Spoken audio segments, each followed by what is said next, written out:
Welcome one and all. It's time for Lockdown Hobby Time, day 26. And we've got this bad boy, the Hellfane, out yet again. It's going to be a long, arduous process, but it might not be that long actually. We'll see. So today, hopefully we're going to be working on some sweet, sweet gold. But before we do that, the next step that's required on this big bad beastie is we've got to finish everything else with the base coat that isn't gold first. So, as I was looking at the official Mantic paint job on this, I noticed that this skull on the front is actually painted as a skull. So I think I'm going to do that in bone colour because it'll add a little bit of extra spice to this thing. So I'm going to leave a lot of it gold. So we've got the bit of silver at the back, we've got some copper on the pipes, which is looking very spicy, and then we're going to have this big bone fest on the front right here. This big monstrous skull. And other than that, everything is going to be gold. And then, when all those colours are fully base coated, we're going to start applying washes to them. So for the gold, that's going to be Reekland Flesh Shade. And we could probably do with another coat of silver on here before they get null oiled up to the eyeballs. And the crew have already been Reekland Flesh Shaded. So, while we're waiting for all the base coats on the big beastie itself to dry, we can do some work on the crew. So won't that be exciting? We've got Graham in the chat already. Good afternoon. Almost good evening. That was the sound of me lowering my computer chair, so I don't have to hunch over too much for this painting. Let's see what we've already got on the wet palette. Well, you won't be able to see it. There you go. So, the silver still looks a bit moist in there, so we're going to immediately, I think, apply a bit more silver to this part at the top here. Lid off the water pot, of course. And yeah, that silver's still got some moisture to it. Maybe a little bit more water on it there to give it a bit more life. But it was a few days ago I put this silver out here, and it's still wet. So that just shows you, wet palette is king. It's king, queen, prince, princess. It's an entire royal family of painting moisture.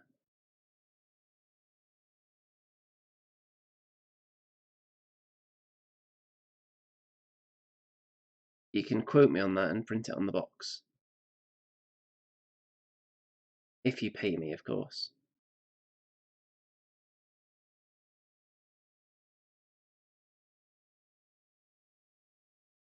So the main trouble spot is where there was a bit of black that needed to be repaired here. So some more silver there.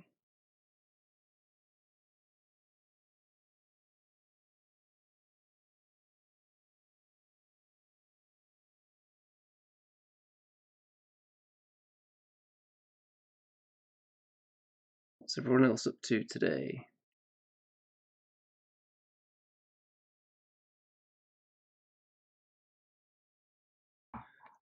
We've got Steve in the chat. Oh, yeah, I saw Mantic were doing something earlier.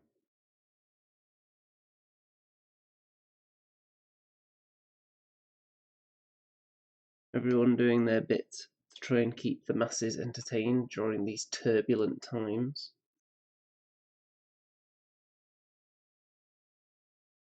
Going to be doing a lot of metal work on the Hellfane today, hopefully.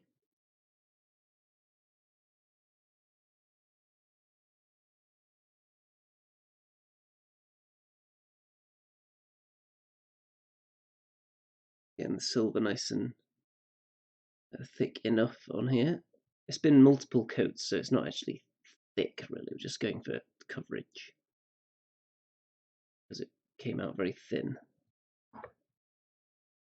And onto the other side. Once the silver's done, we're going to be painting some bone colour onto the front skull of this bad boy. And then it's going to be all about gold. Once we've touched up all the gold, we let it dry for a while, and then we're going to put the washes on it. which is stage 2 of my gold process.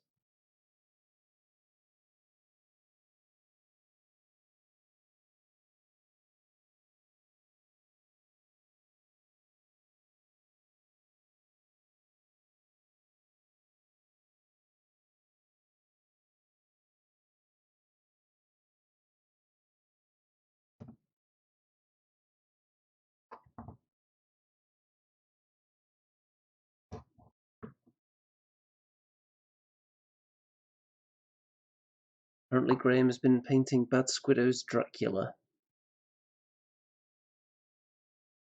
Very nice.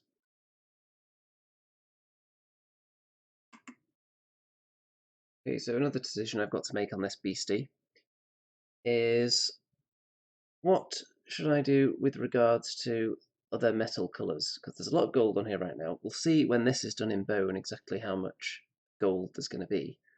And then I'll have to make the decision of whether any of it should be picked out in some other colour or whether it should all just be left as gold and then suitably highlighted so it doesn't just look like a big flat golden nugget.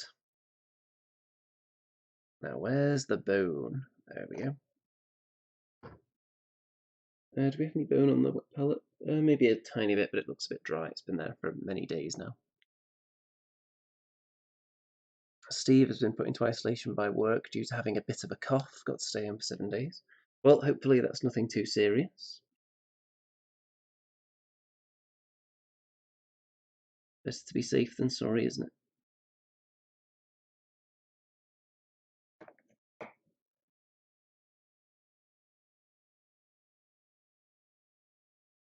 Yes, it's easy to forget that people do just occasionally get coughs that aren't related to worldwide pandemics. So it can lead to a bit of panicking at the first sign of a cough.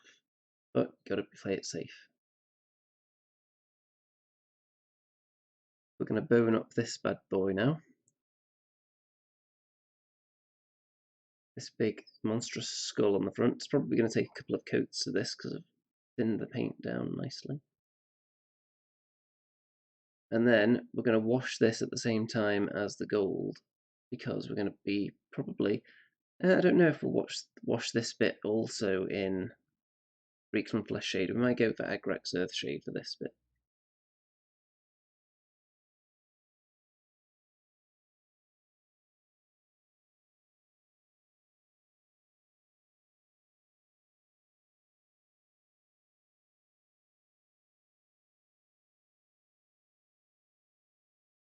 I'm going to be careful not to befoul any of the areas of stone that I've already painted.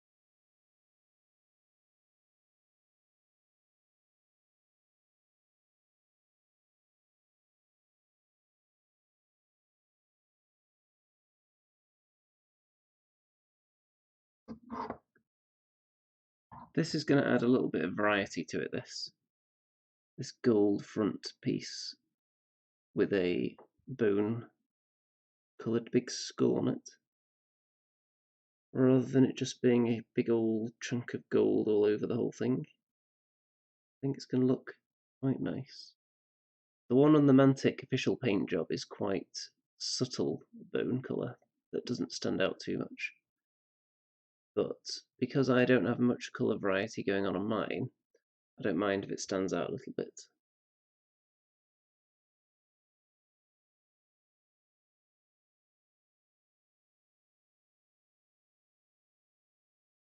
I was looking at some other people's completed Hellfanes as well for ideas to see what they did with their front skull, and some of them have just left it as gold or painted it in a different colour to the surrounding metal.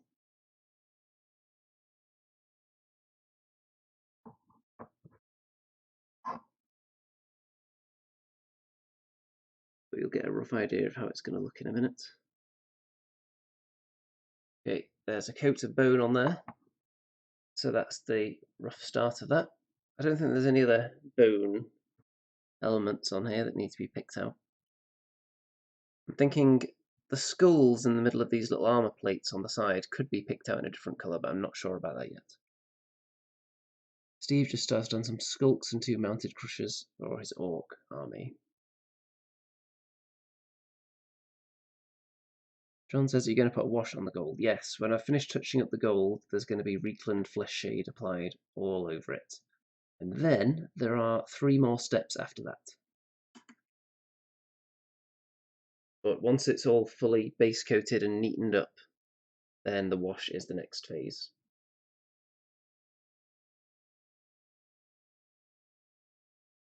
So if you've ever looked at my gold paintwork on any of my Abyssal Dwarves and been impressed and thought, hey, that looks cool, I wonder how it's done, then you're going to find out. Of course, if you've looked at them and thought, oh, they're kind of alright, I suppose, then you might have a small curiosity about it as well.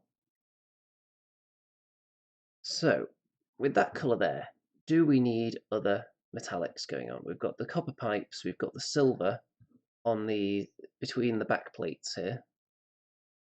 Do we need anything else? Does this area need anything else on it, or can it all just be gold? Bearing in mind some of this will be hidden by the crew standing on it.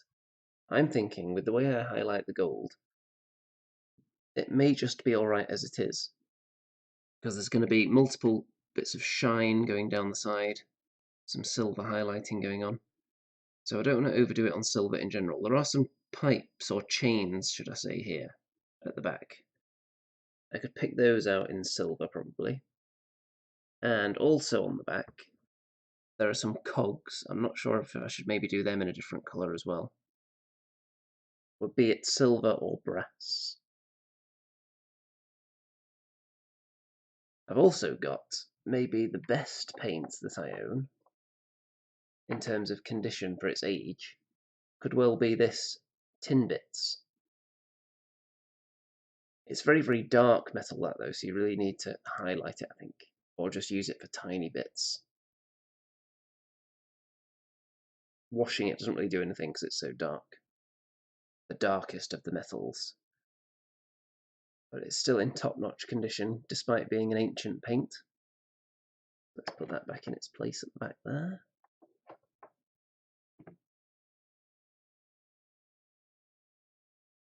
So when this bone dries, we're going to put the second coat of that on. But in the meantime, I can put this brush to one side and start touching up some of the gold that's unrelated to the bone or region. So let's find the appropriate brush for this task. And here we go. Don't forget to like the video, by the way, and if for some ungodly reason you're not a subscriber, then you should be remedying that. I think we've got some gold on the wet palette here. Is it wet? No. So, that's polished gold. That's not what we want. We want glorious gold.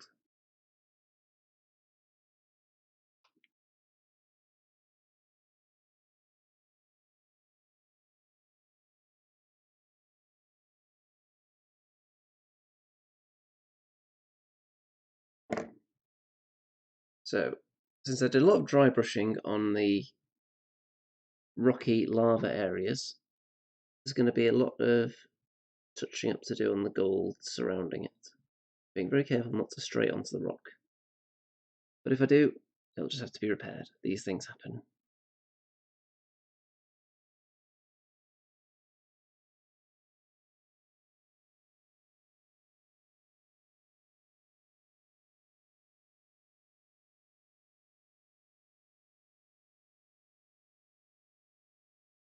Starting to feel like a more complete project this now. Now that I've got the stone done.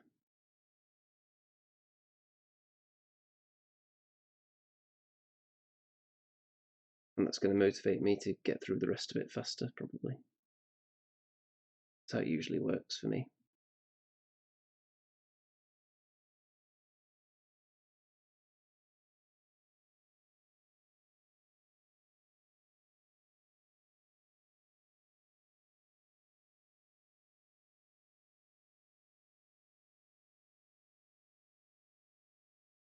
Never make teeny little tiny mistakes on the gold and stray onto the black a little bit. Then just touching it up with black would be fine if it's only in a tiny area. So it should be easy enough to fix. Woven Darkness thinks the Hellfane is looking good. Hopefully, you still have that opinion when it's complete. That's the plan.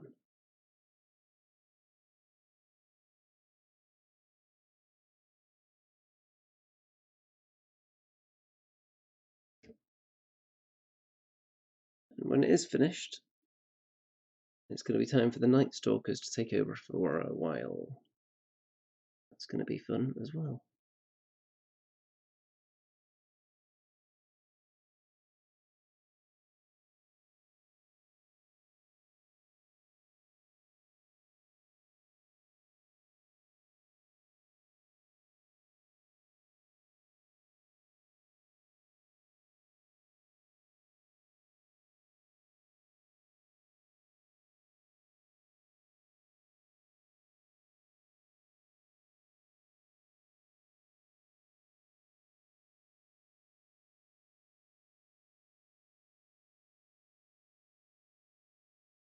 Okay, doing the armour bits on the face at the moment.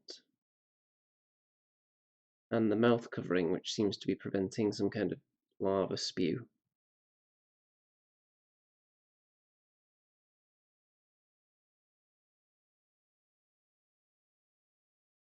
You know, it'd be really good. Greater Obsidian Golem mounted on a Hellfane, riding it into battle.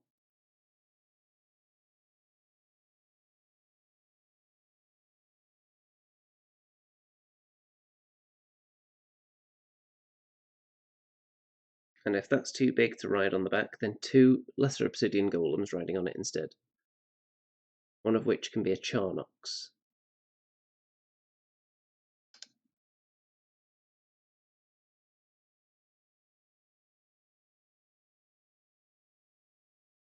That's the future, I'm telling you. Hellfane Cavalry.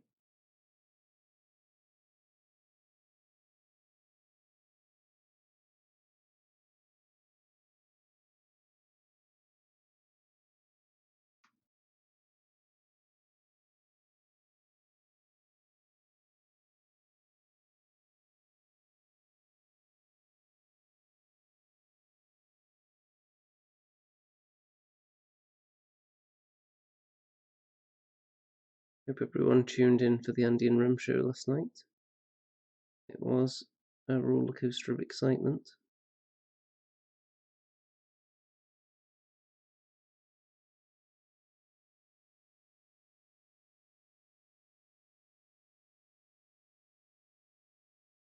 Be back with another one of those same time next week.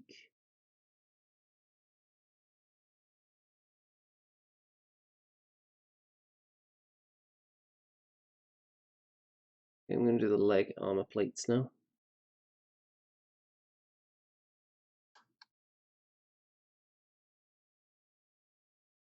Since these have got a bit of dry brushing on them, caused by the painting of the rock.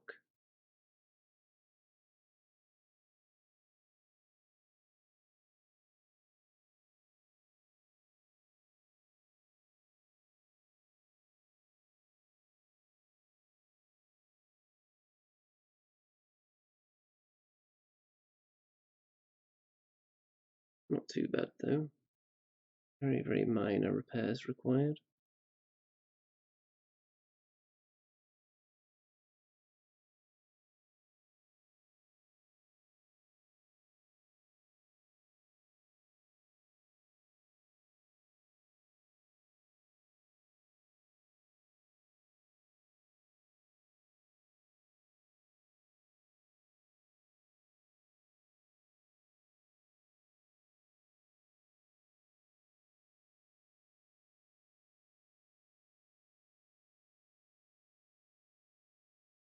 I'm still trying to arrange a time for my first webcam-based Kings of War game.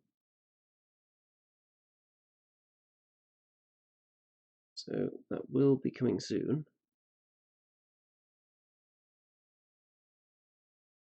got a few people lined up, possibly, for that project.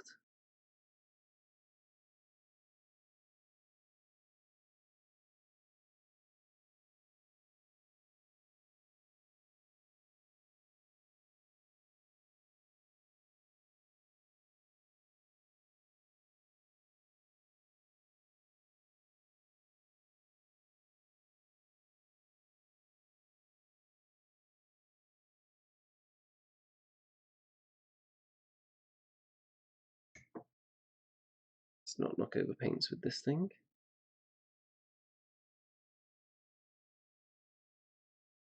Okay, moving on to the armour plates on this side now. Don't think I've done these yet.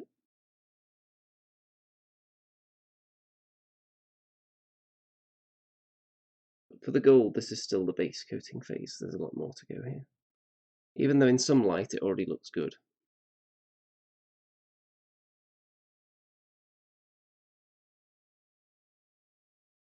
But there's a lot more work to be done.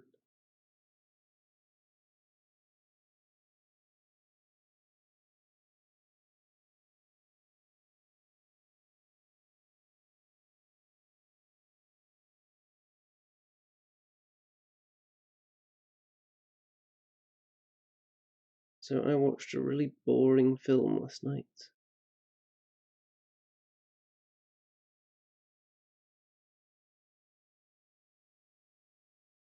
It was called House of Horrors: The Gates of Hell. And it was really slow and tedious.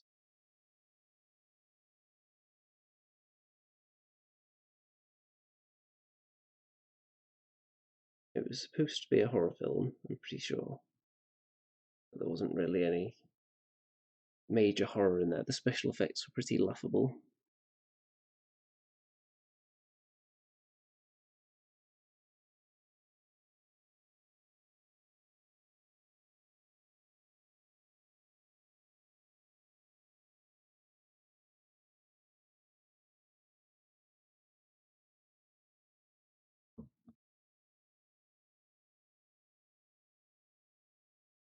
Just touching up where the silver strayed onto the gold here.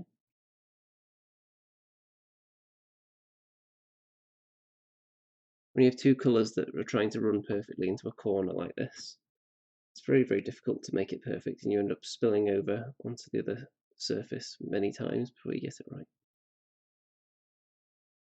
So just know that you're not alone in this struggle.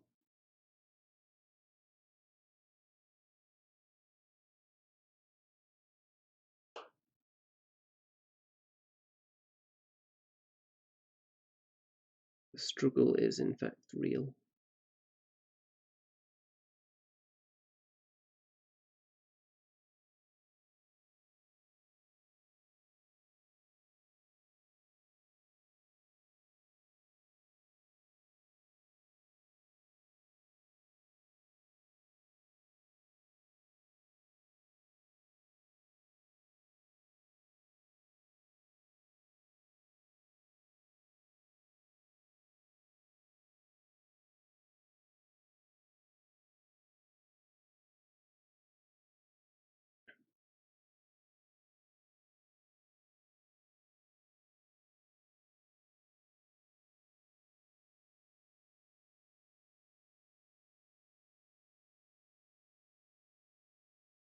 Did I see John's Lesser Golems on Facebook? Yes, I did.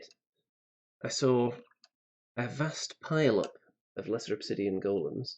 I believe it was double full model count, which is truly obscene. Would be interested to see if the unit's going to be left that way or whether it was a joke. And it's actually going to be 2 units.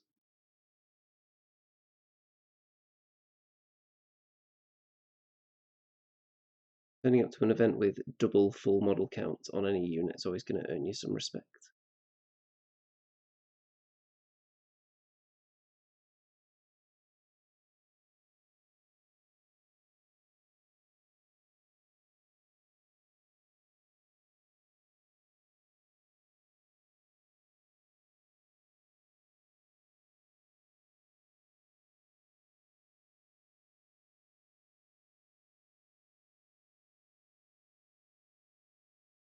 Got Dicey Guy in the chat. Hello there. You feeling dicey today?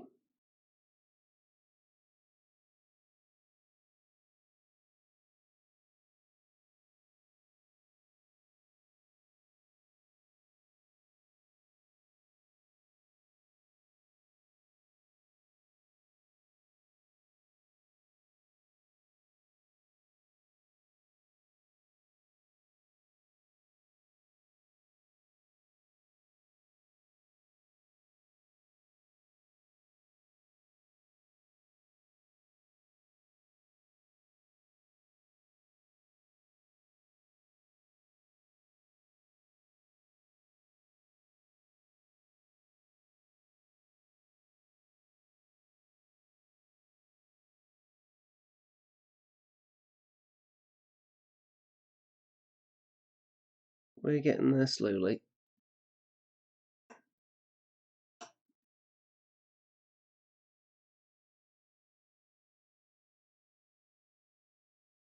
Once I've finished touching up this gold around the back here, then we'll move on to the second coat of bone on the big skull on the front. And then when that's dry, we should be ready for the shades, also known as washes. I don't know what the difference is between a shade and a wash to GW. I'm sure they used to be called washes.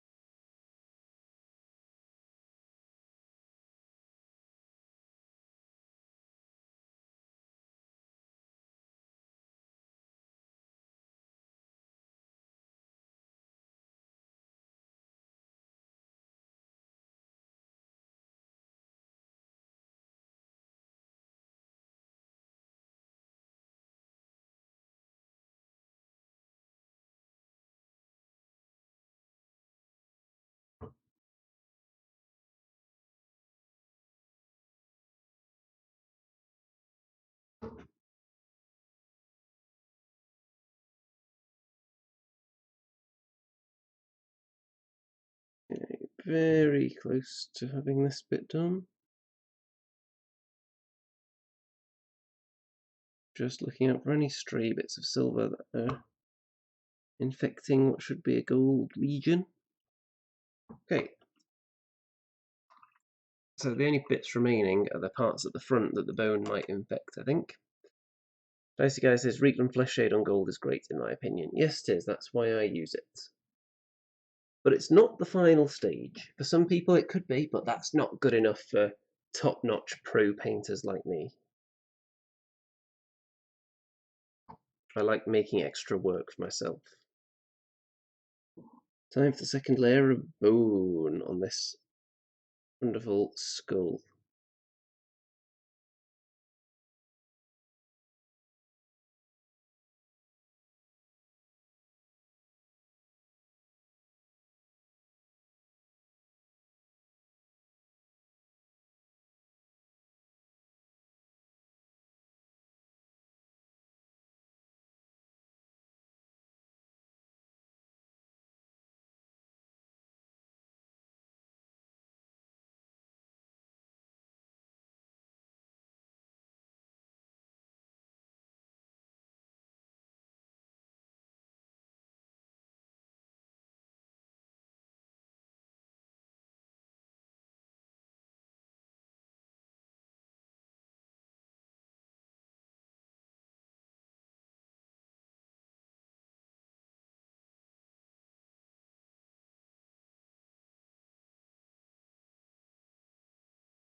Yes, going the extra mile.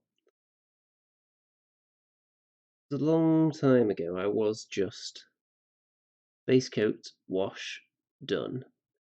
And on some armies I still like using that.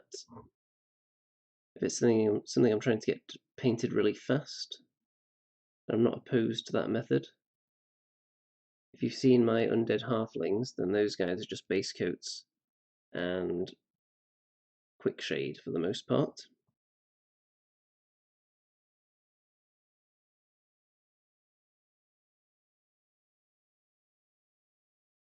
But for the armies that I want to put some effort into, that just doesn't do it for me anymore. You can pretty much tell when a wash was the last stage on a miniature, and I don't really like how it looks.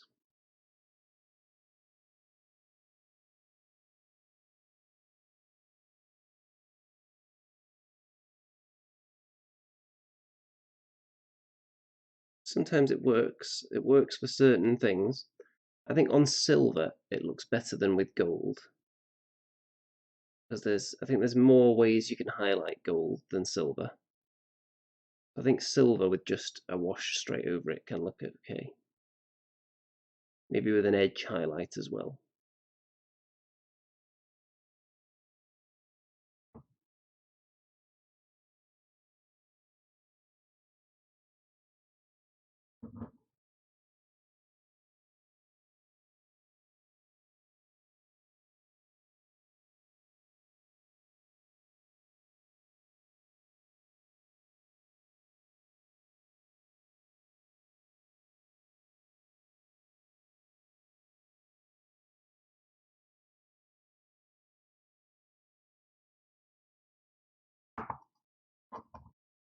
Painting these little teeth now.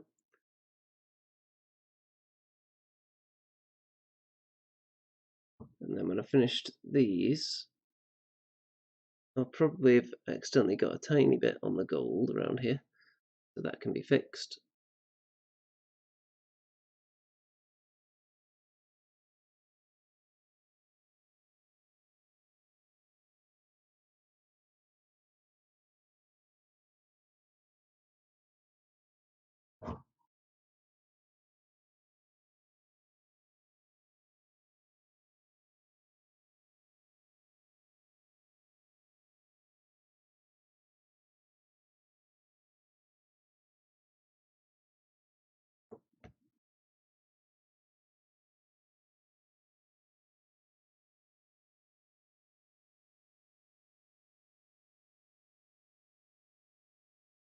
John likes contrast paints. Yeah, they are probably the future for people who want to get their armies done quickly. Some people lack the time, spend ages on every single model. And they allow you to put out if you use them wisely, you can put out a more than presentable army with them.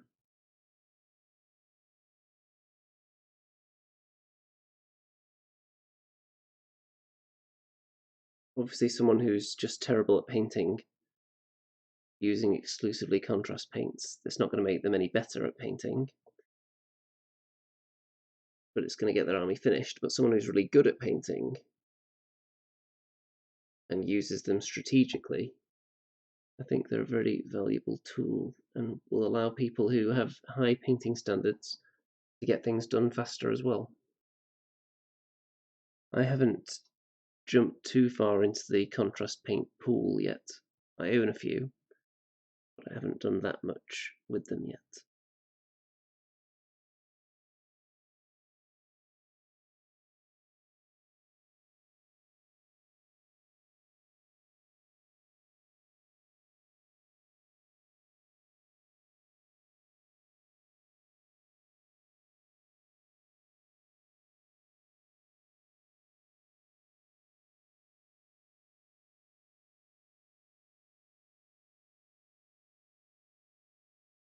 This is looking quite tasty so far, I think. John says contrast for skeletons every day.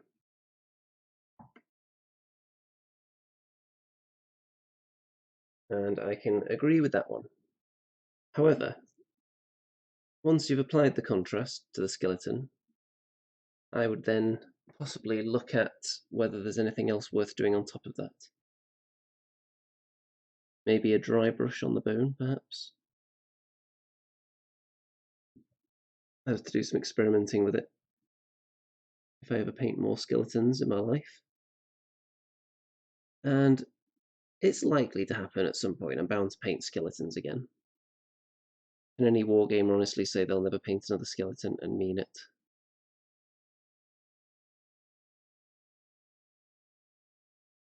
even though I've painted more than my fair share.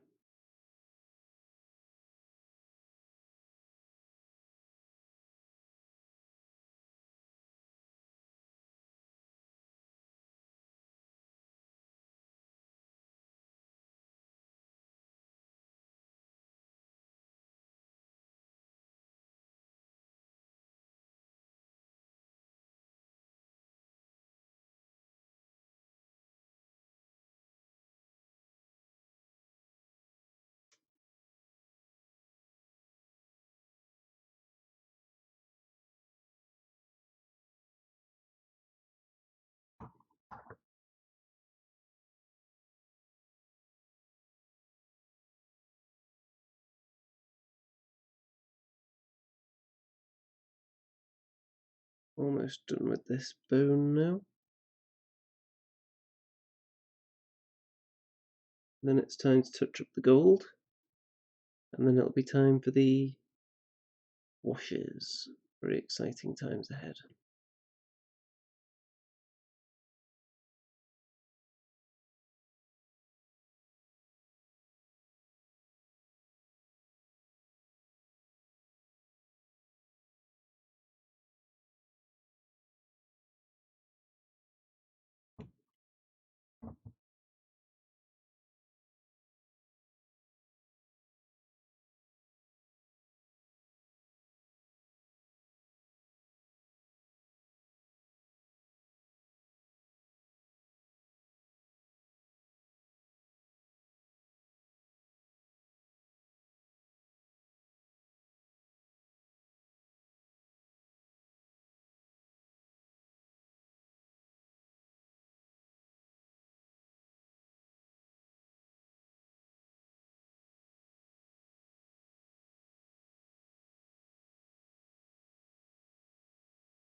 Almost just spotted a little untouched crevice here.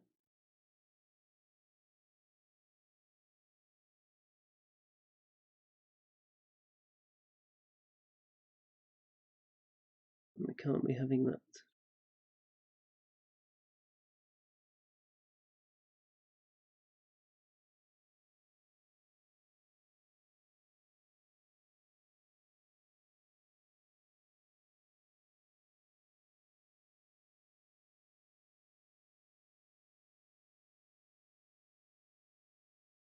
Okay. Looking good. Got Raphael in the chat and Laskin as well. Yep, contrast and dry brushing for skeletons sounds like the way to go. Now, for mantic skeletons, it's a bit more complicated because they tend to have a bit of clothing on them. And even though I really like mantic skeletons, it does make them a bit more difficult. So the way I painted mine quite a few years ago was I just did all the base coats and then I slapped the whole thing with quick shade. And I didn't dip them in the quick shade because I always found that was a bit too messy. I would brush the quick shade onto them and then leave it a couple of minutes. Before it was dry, just check to make sure it wasn't pooling anywhere too thickly and then like dab a little bit of it off. But if you leave it longer than a couple of minutes, then you risk ruining it by doing that. So you've got to be on the ball and keeping an eye on it, making sure that the pooling isn't somewhere you don't want it to be. So I think just that's the dry brushing and the null oil onto the rocks and this skull being base coated suddenly brought it to life a bit now. Looking like there's a lot more going on here. And this pleases me.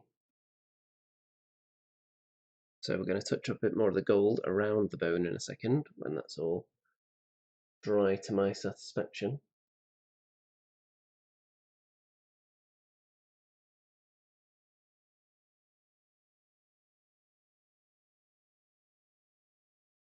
And then when this guy is totally finished, the next thing on the chopping block is going to be this big boy, who I've started some base coats on, But obviously there's going to be a ton of work to do on him.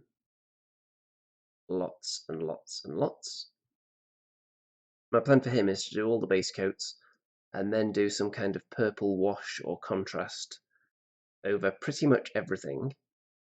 All the flesh at least. So there's going to be a lot of work required on that. But it should be fun anyway. And then hopefully by the time he's finished, I'll have come up with a base scheme and I'll have these guys all nicely based up.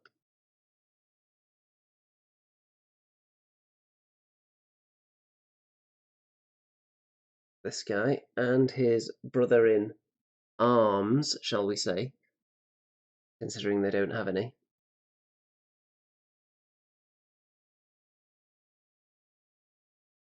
They're going to have their bases made as soon as I can come up with a scheme and settle on it. And they're going to be truly horrifying for my Night Stalker army. And I've got some more models. So the first thing I think I'm going to paint unit-wise for the Night Stalkers is going to be a horde of butchers, I think. Unless someone stops me and tells me that hordes are terrible and that I should be basing them as regiments instead. I think they are small enough so that I could fit 3 of them onto a regiment base, but I think I've only got 5 at the moment, so I probably want to make a horde with that.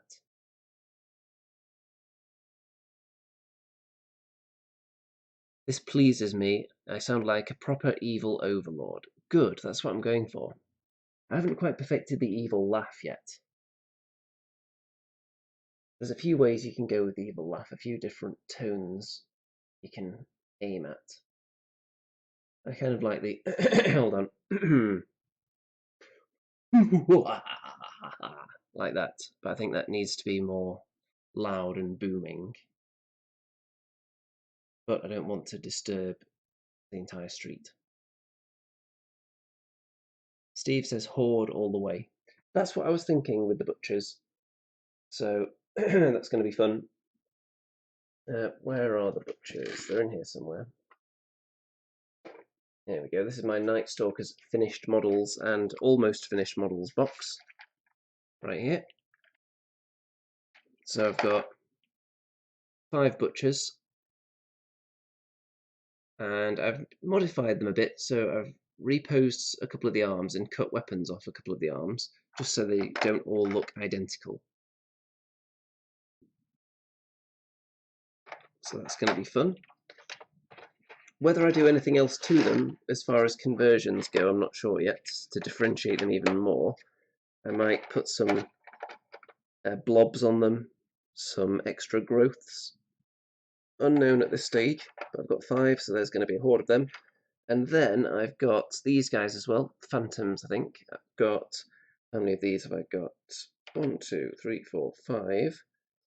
And then I think there was 3 of them in this box with all my new Scarecrows as well. So I think I'm going to have enough for, would that be a regiment of phantoms? 10 of them. Obviously I'd only be using 8. And then I've got my Scarecrows. I'm going to do 15 to a regiment of Scarecrows. So I'll do some of them as regiments, some of them as hordes, the Scarecrows, because I want to do a nice big juicy horde base, but I don't want every single unit to be a horde, because I might have, for example, if I'm making a list, I might have points left over and want to do a regiment. And I need to look at the stats for legions as well, because if I want to do a legion, then I would want either 2 troops to stick on the back of a horde, or just a long strip that I could use just to create a legion on to the back of the horde without them being separate. But that part of the unit would then be unusable for anything else, unless I did 2 hordes and then 2 long strips which could go on the back to form legions. And in the situations where I don't want to have any legions, I could put those 2 long strips together to form another horde. Plenty of options. And I've also got these 2-headed mutts. Very Resident Evil looking, these guys. Resident Evil 2 specifically. I've got a few of those. I think I've got enough for a small unit there. And I believe that these very angry, screamy dudes I think you only have a few of them on a base. And it's like monster size base, is that right? Does anyone know? From what I've seen of them anyway.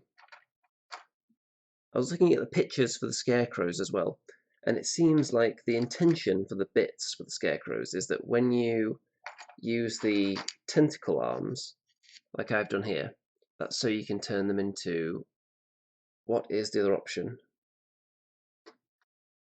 Is it spectres? Something like that? I don't know. The other option that comes in the Scarecrow kit. But looking at the stats, I think I'm going to turn all these into Scarecrows anyway, because I just think they're cool. So let's put all that lot away for now. I've also got a Mind Screech and a few other bits. And, oh yeah, what are these guys again?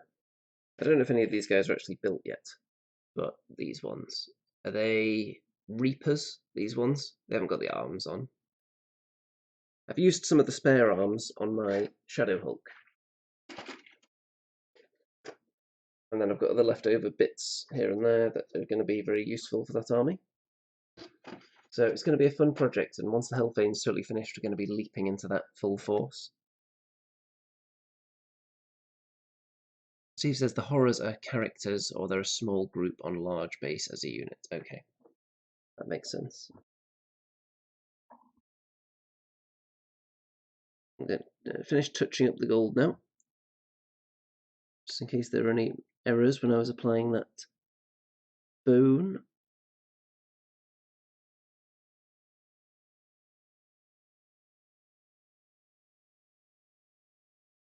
Not seeing any major issues though.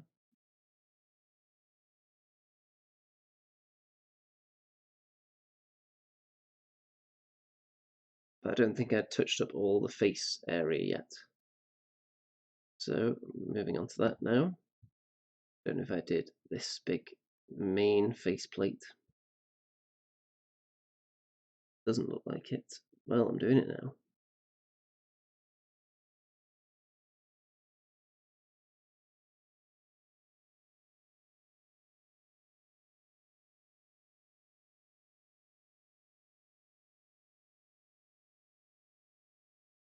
It's an exciting point on the model because it feels like I've always got something to show people now. As every different step I complete now, it's noticeably different, and it looks like it's almost done at pretty much every step from now on.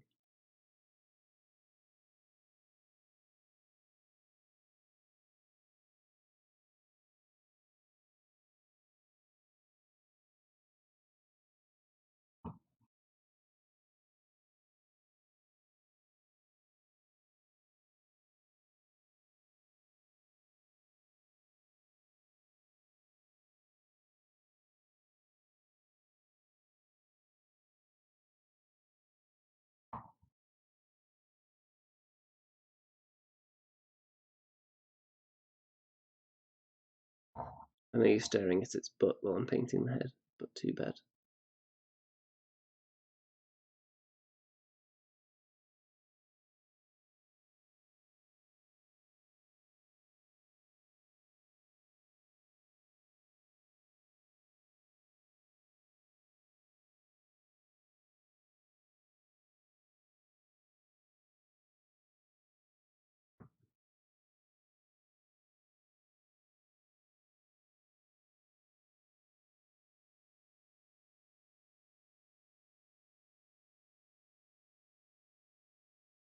Okay, is that the lot?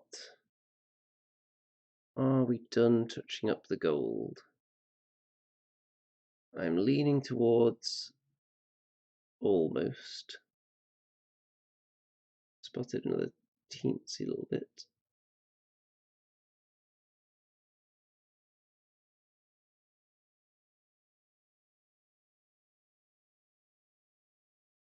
Okay, let's let that gold dry, and I'm going to do a bit more silver here because there are some chains that I want to pick out.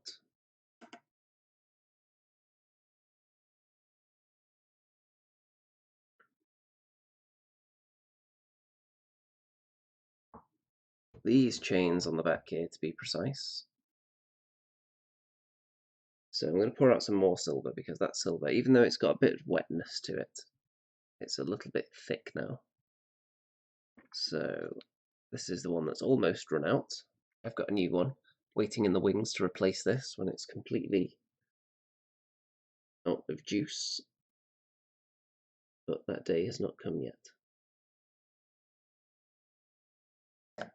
These game colour paints are taking over my whole desk though. I need a paint rack, and I need it soon. If anyone has recommendation for a wall-mounted light paint rack,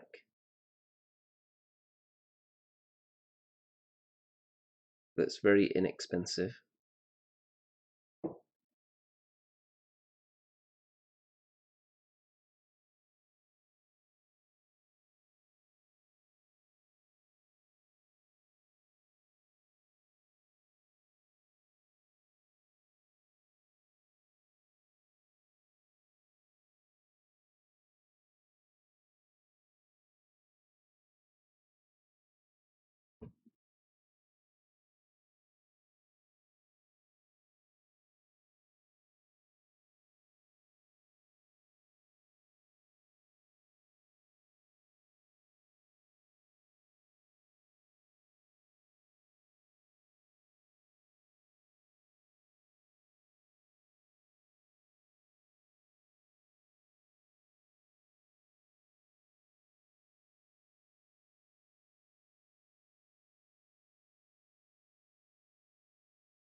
So based on the Night Stalkers you know I've already got available, which are the Shadow Hulk, 2 Dread Fiends, a horde of Butchers, 75 Scarecrows, Shadow Hounds, Phantoms, Horrors,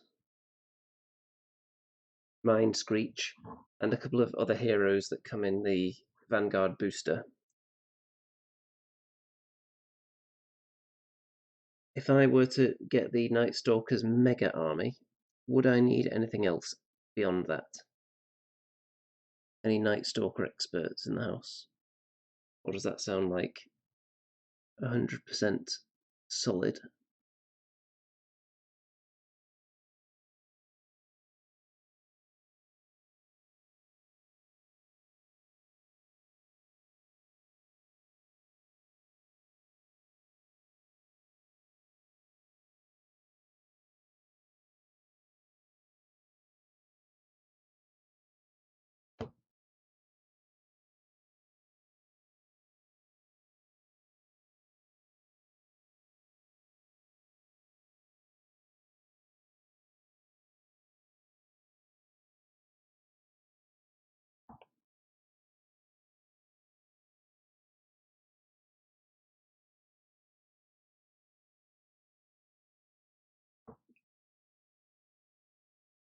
Because it feels like that would be enough stuff there.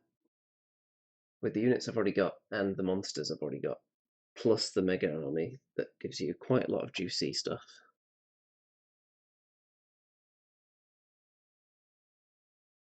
I think the Mega Army comes with more Scarecrows, comes with a... what's the big guy? The Terror, I think it is. Is it the Terror, the big tentacle monster? More Butchers, more Reapers. I've got a few Reapers, but I'm not sure if it's enough for a full unit yet.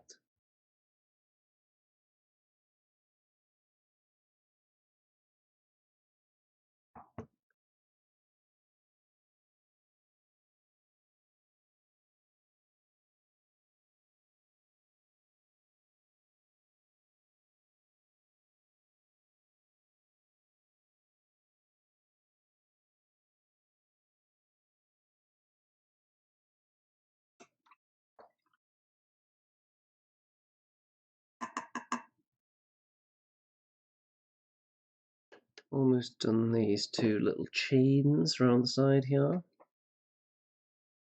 And then, once I've done the wash over the gold, it doesn't matter at that point if I decide something else needs to be a different colour, because I can easily just paint over regardless.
Very close to being done with these chains now, just trying to get every possible conceivable tiny little angle that might be visible to the human eye at any point during a game.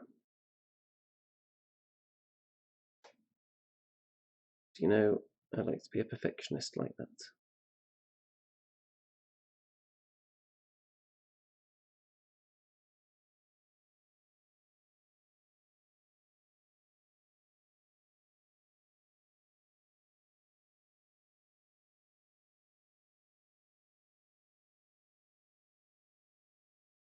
Okay, that looks good to me. So we're going to go in with the Reclin Flesh Shade now on all the gold. All the gold, and the copper pipes, I don't think Reclin Flesh Shade would really do much for them. So they might require some Nuln oil, which would dirty them up a bit as well. And as for highlighting the copper, I don't really have anything specific in mind right now, but there are things you can do. I might dry brush silver on it, for example, something like that. But for now, I'm not going to be touching it with the wash. If any gets on there, it doesn't really matter, because Recon Flesh Shade has a reddishness to it, and of course so does copper, so it probably would barely show up on there.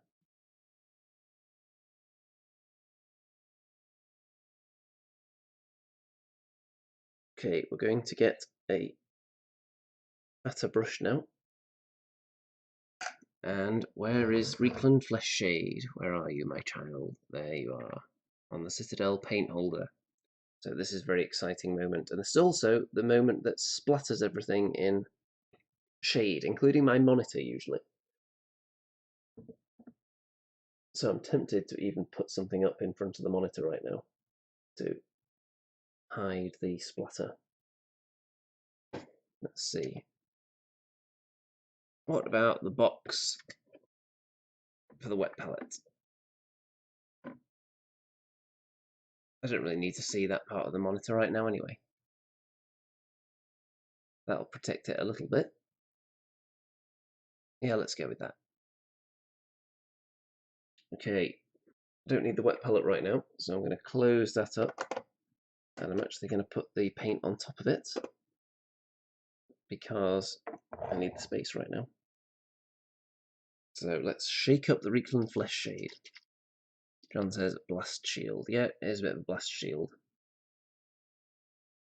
Whenever I'm on a really white web page like Google, then I'll see these tiny little specks on the monitor, usually from one of these paints that's splattered on it. So they need to be wiped away.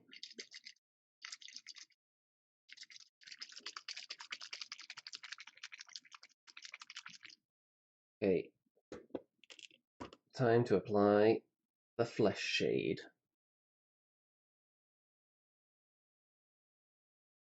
I'm going to start with the areas that I know I haven't touched up at all today, since those are going to be the most guaranteed to be dry. So we're going to go for like the tops of the chimneys and this big giant back area.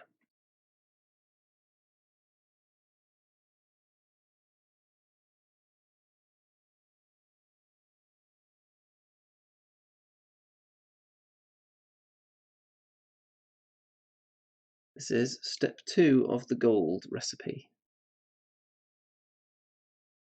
Several more steps to go after this, mind you, so don't get carried away.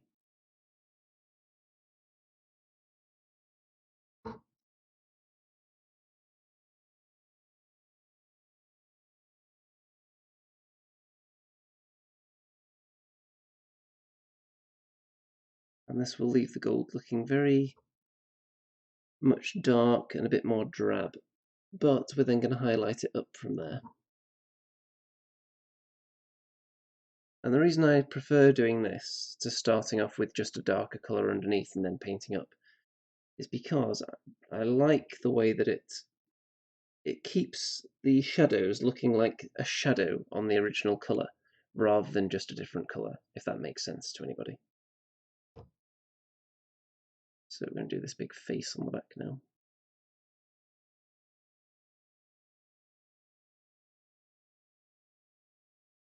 And I've just spotted a couple more chains actually that are going to have to be picked out in silver.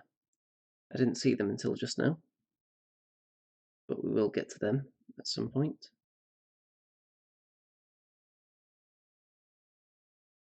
Since I've set the precedent now that the chains have to be silver.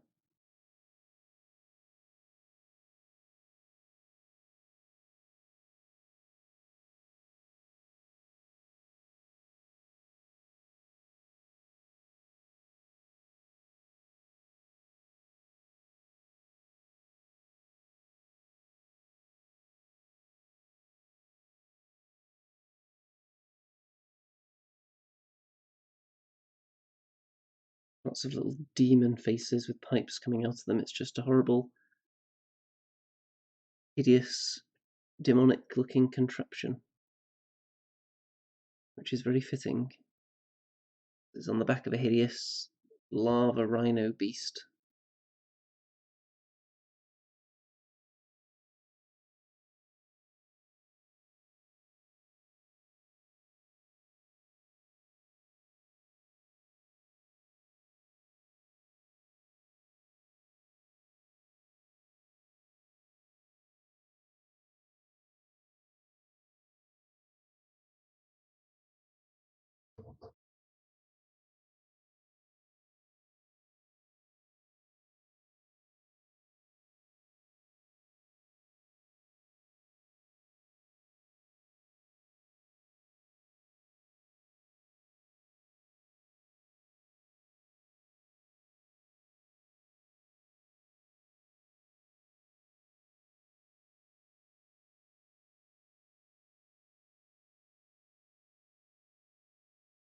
Okay, let's do this big backplate area now.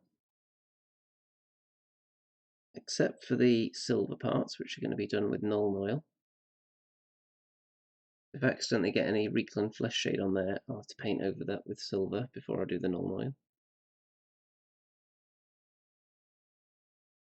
Because it will corrupt the colour significantly.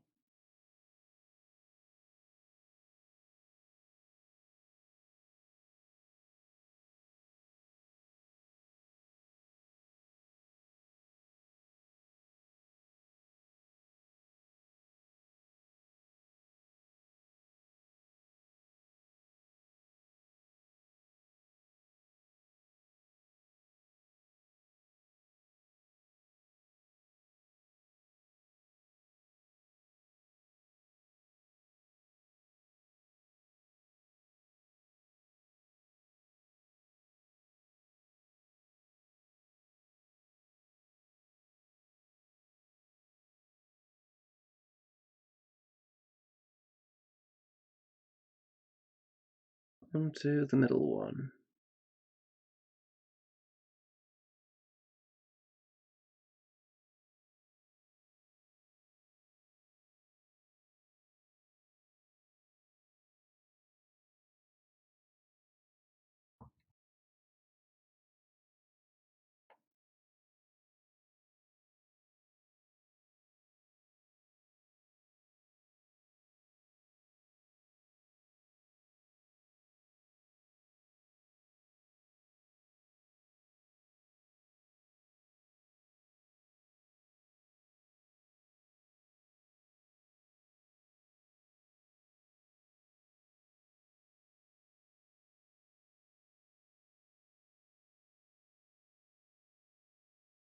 I'm sure this is very exciting to process.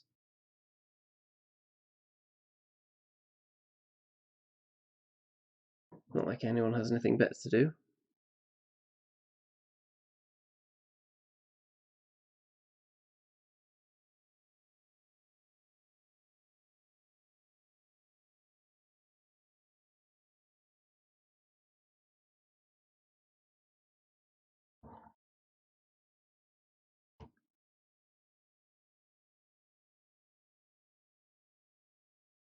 When I finish this guy, there's going to be a big moment because I'm going to have to finally come up with a final base concept for the Night Stalkers. At the moment, I've just got ideas which I've been through in previous episodes, but I still haven't settled on a full design yet. So I think I'm going to build some prototype bases for them and see how it goes.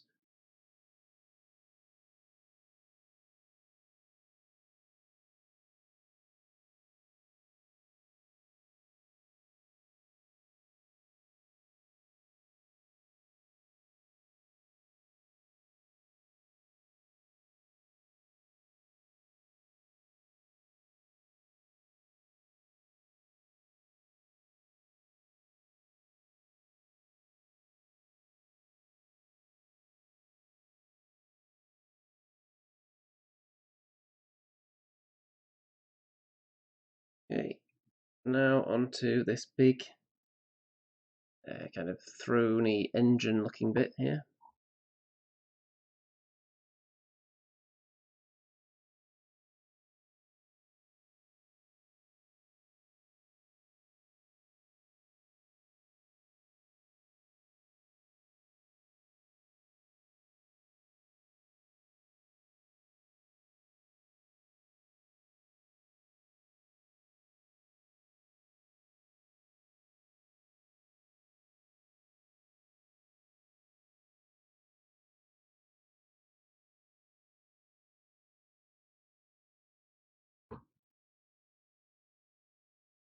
Trying to work as systematically as possible.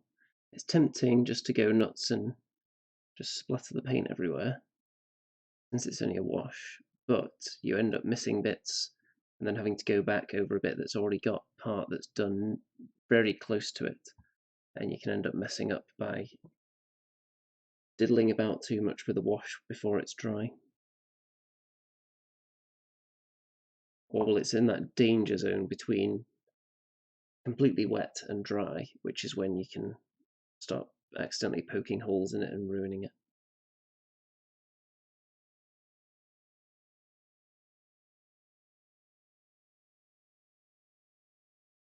In the floor of the platform now. This is where two of those little chumps are going to stand.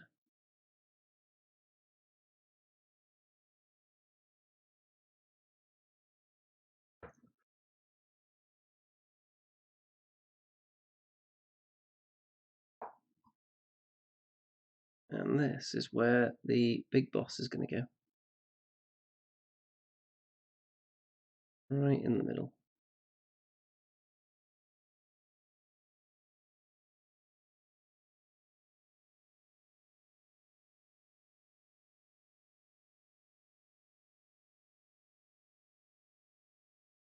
This is one of those models, I think if I hadn't bought it, I would forever be envious of the people that do own it whenever I saw them using it.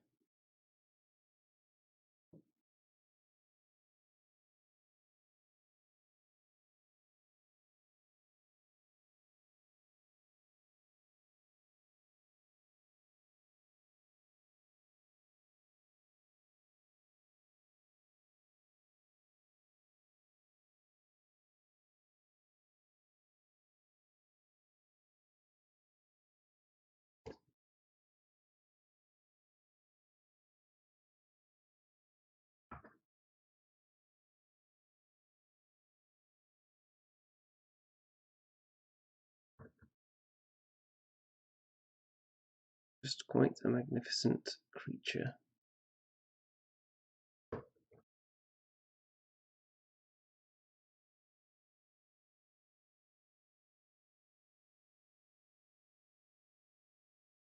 Doing the outside shielding here for the crew.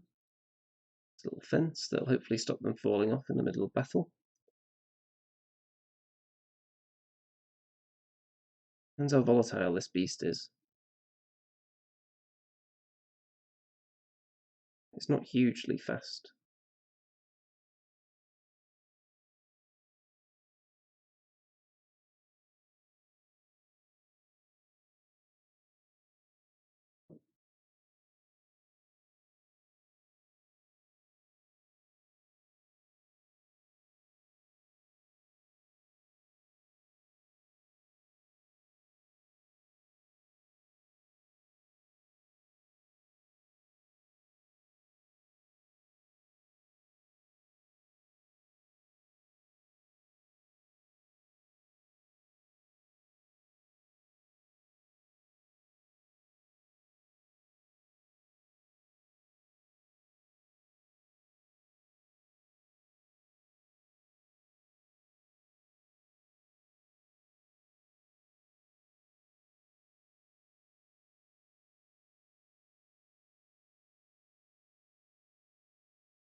I'm looking forward to getting to the Night Stalkers though, since I've already painted those 2 test models, and I like the ease of the colour scheme. It's going to be quite a quick job. So that gets me motivated. And I'm in. Obviously, I've been doing these lockdown hobby time videos for the last 26 days, so I'm clearly in one of my painting grooves. Usually what happens is I'll paint solidly for a couple of weeks, then nothing for a month, then solidly for 3 weeks, then nothing for a couple of weeks, and then on and off like that. But doing these videos has given me the motivation to just plough onward and just get things done, and it hasn't become a chore yet, which is a good sign.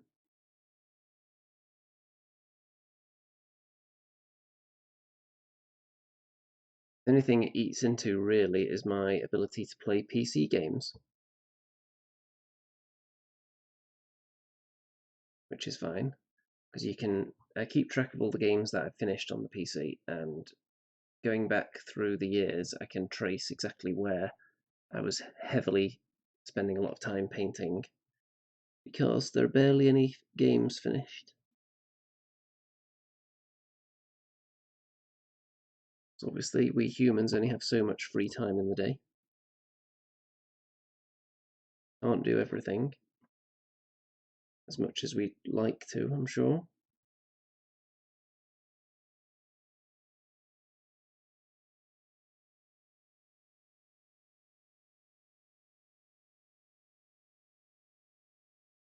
I've been playing a bit of Left 4 Dead 2 recently. Obviously Vermintide with Mr. Remington. And I'm also playing season, what do you even call it?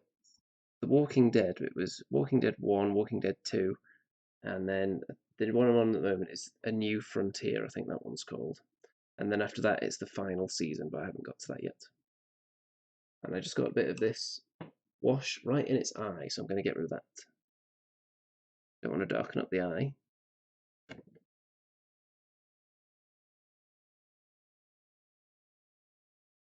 And I've also been playing a bit of XCOM 2 as well. I haven't got very far in that yet because I've been distracted by other things.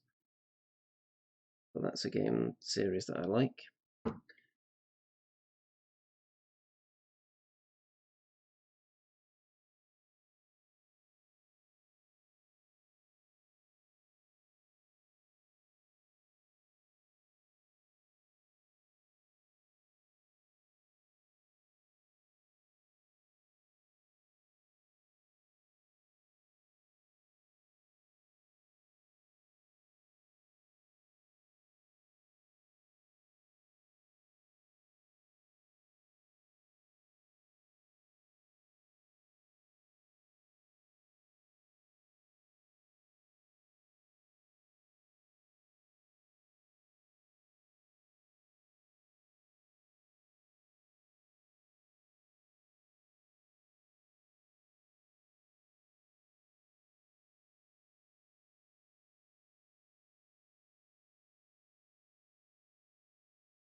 Steve says this is better than computer gaming.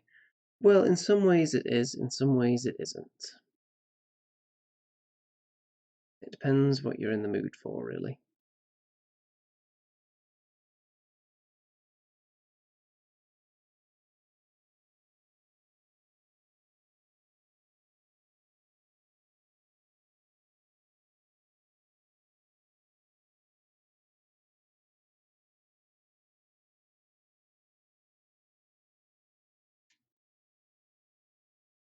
John says FF7 remake is so good, I assume that's Final Fantasy VII.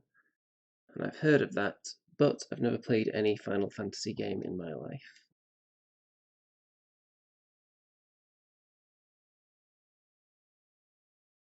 And it's probably a series I'll never get to, because there's just too many other games out there.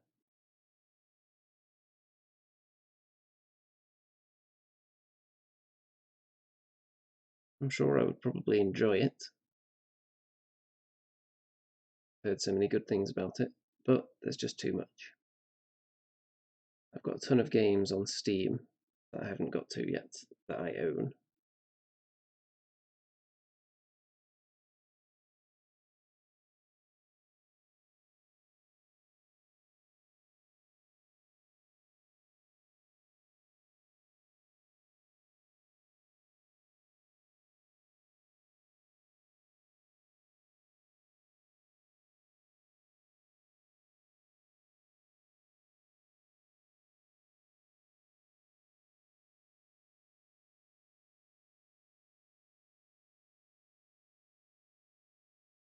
What are the main games I've got that I haven't played yet?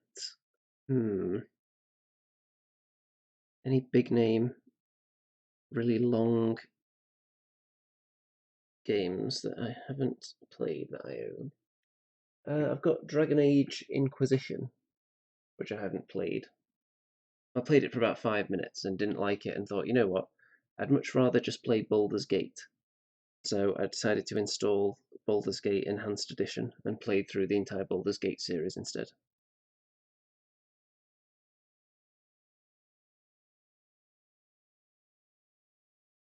But I'll probably go back to Dragon Age Inquisition at some point.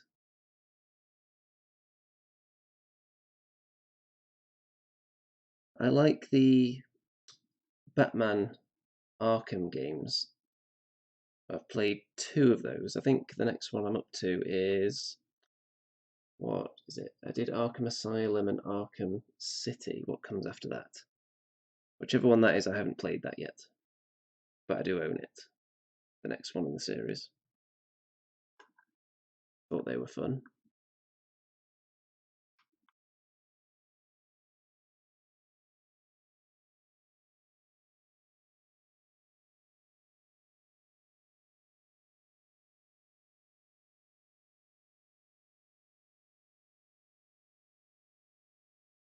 No, Andy and Rem will never be streaming Minecraft. I can tell you that right now.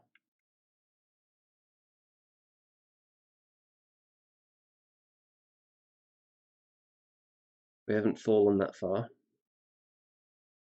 from grace. I think even if I start up another channel where I just play PC games, I still wouldn't play Minecraft.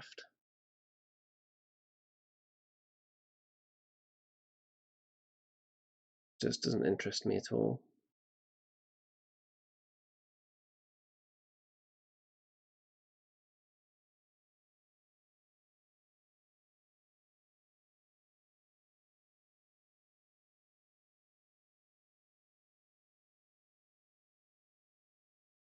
On this channel, of course, I'm only going to play PC games that are wargaming related.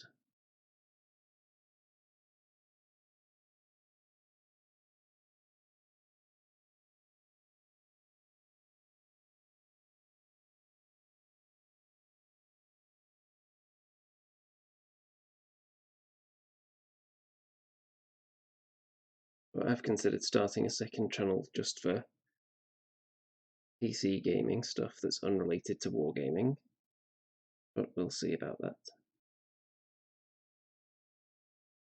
No immediate plans to start that.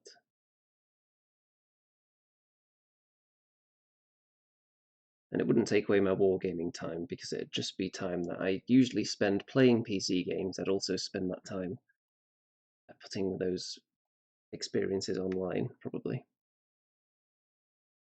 So it wouldn't mess around with too much. I think we might have just Reekland flesh shaded up all the gold here.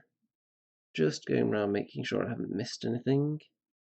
Just anywhere that looks like it's not been touched.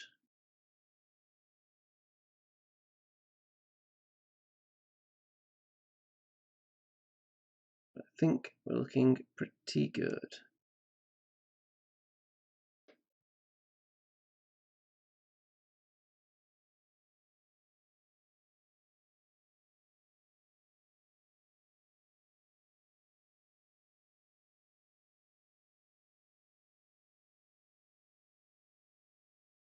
Okay, there's that phase done. So it's looking much darker now.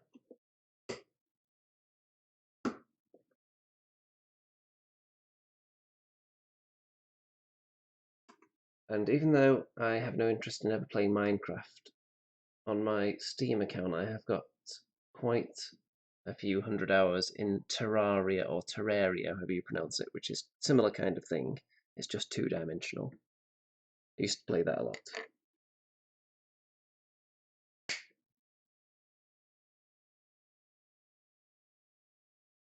I think, in fact, I'm just going to have a look now. I'm going to open up my Steam account and just look at which games I've played the most on there, so people get some kind of idea what I've played a lot of.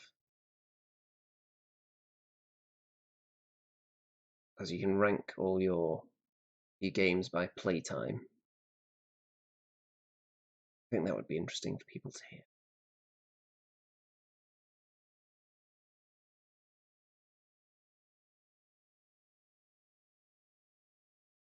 Okay, so at the top of the list we've got Left 4 Dead 2 with 1,286 hours, which is a significant number of hours, but I did used to play in Left 4 Dead 2 leagues and teams and so on, so that makes sense.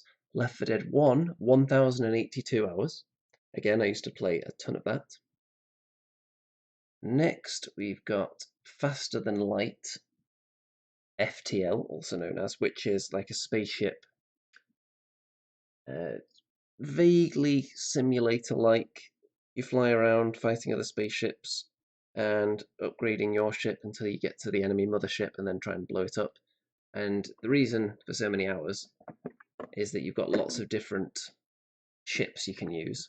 So you try to complete it on a particular difficulty with every single ship that was available. So that's a fun game. I would recommend people try that. 186 hours, Defense Grid The Awakening. So that's a really good kind of... I found that a bit of a casual game. It's just a tower defense type game where you build up the towers and then the enemies walk past them, and then each enemy that you kill you get more points so you can upgrade your towers and so on. So a lot of the time you just spent sitting there holding down the speed up game button. And the reason I played that for 186 hours is because I was trying to get the highest possible score on every single game mode, of which there are hundreds. So I did finally get a gold medal on every single mode for every single level on that though, which was fun because it's just a nice easy one to just sit there while maybe watching a video as well.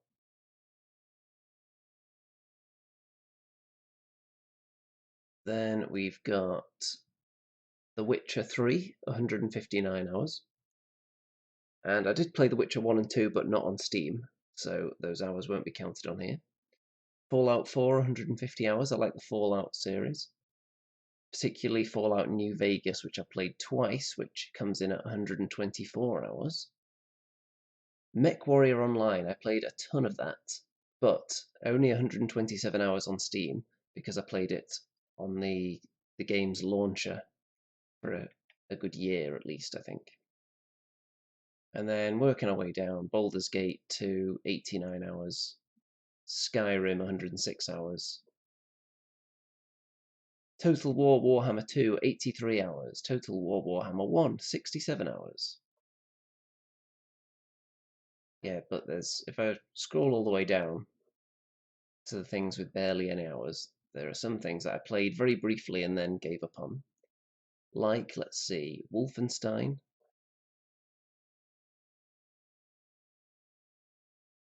XCOM 2, still need to finish that. Planescape Torment. Yeah, there are so many games on here that I need to finish. But is it going to happen with all this painting to do? Who knows? Okay, that was a fun little side adventure. So let's do the wash on the bone. And for that, we're going to need Agrax Earthshade. But where are you, Mr. Agrax? Have you gone into hiding? Where is it? Is that it hiding there? Yes, it is.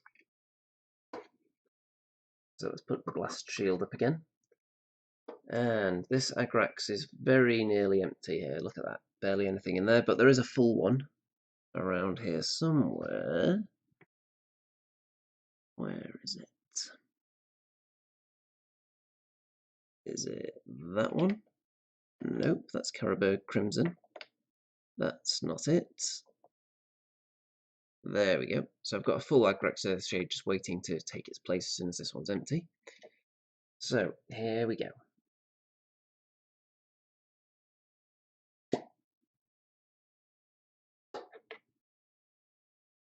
Played a lot of games, obviously, that weren't on Steam as well, like the Mass Effect series, for example. I've played all of those, and they're some of my favourites, in addition to the Witcher series.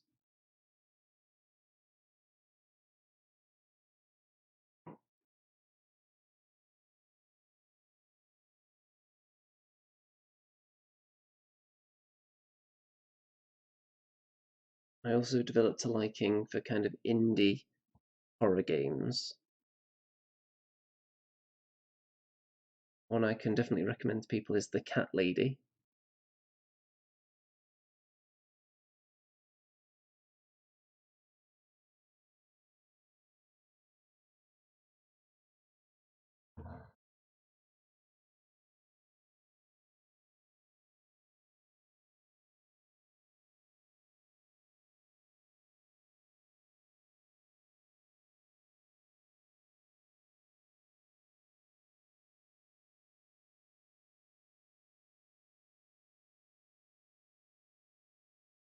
Going quite heavy on the wash here, but going to be painting over it again.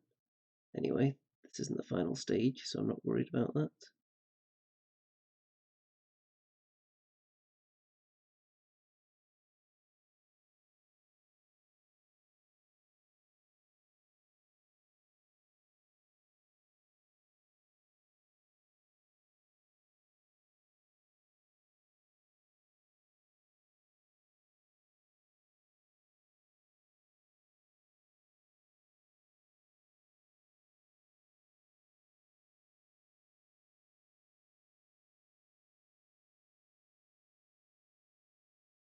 Some horror games are a bit too much for me, not because they're scary necessarily, but if you need to rely on audio cues and you need to be able to tell where sounds are coming from, that's not something I can do because I'm actually 50% deaf.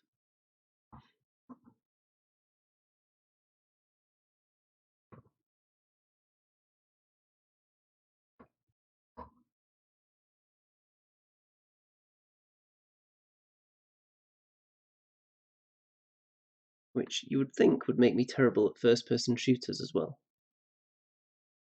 But I'm not bad.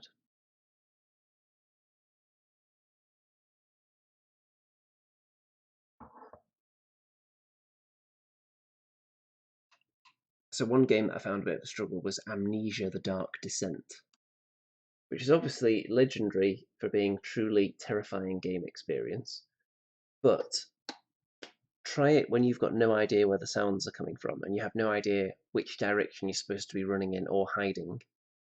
So it makes it basically impossible, as well as being terrifying.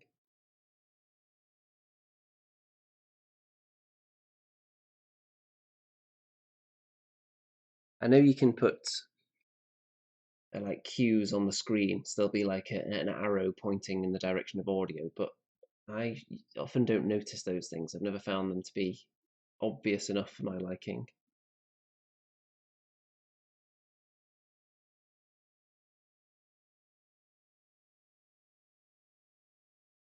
I used to play a lot of football games back in the day.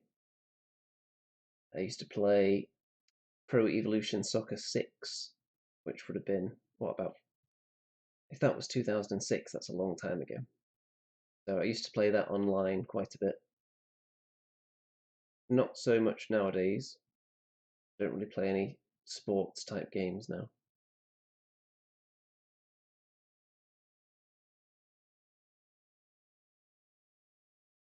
I used to be really into real-time strategy games. So Red Alert, Red Alert 2, Total Annihilation, StarCraft, that kind of stuff. That genre has kind of fallen off a bit in recent years.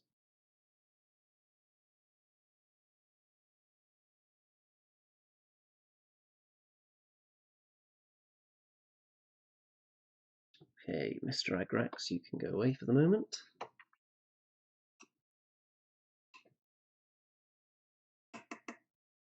So at this stage, just waiting for things to dry right now, and then the next step after this, which is also the next step for the crew as well, is going to be getting the original gold colour again and going over all the raised areas.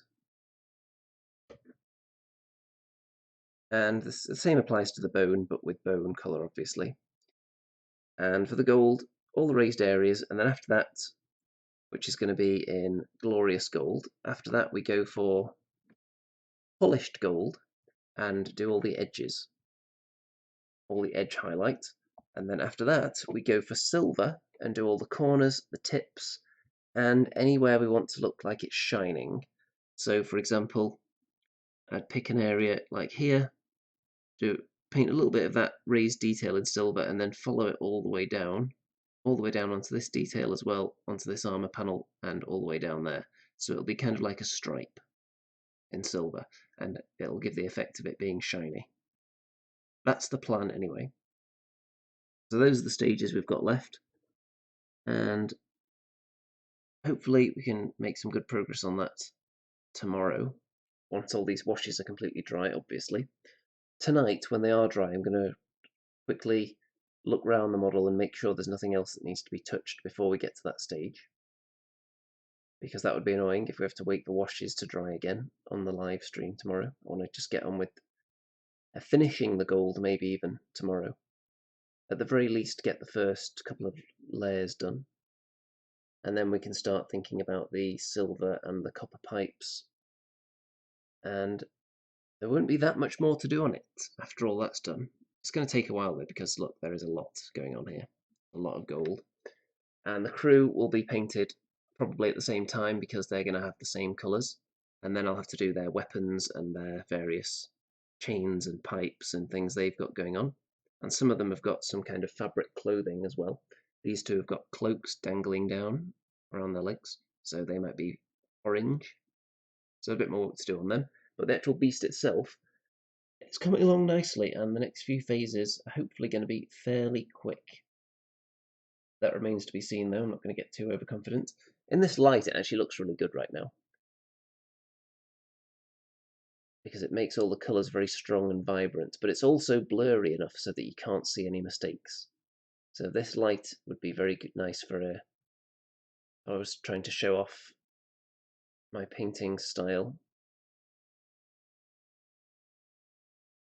When you actually look at it in real life, it doesn't look that bold. The colours, the lines aren't that strong.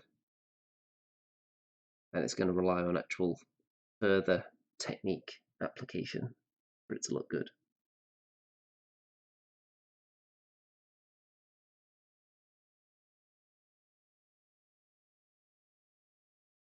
I've just noticed something really bizarre actually. The fence. Very strange. On this side, you can see, I don't know if you can see this, let's point at it with something. So, on this side, you can see that the fence post is sticking out on the inside of the fence there. Whereas, on the other side, here, it's not doing that.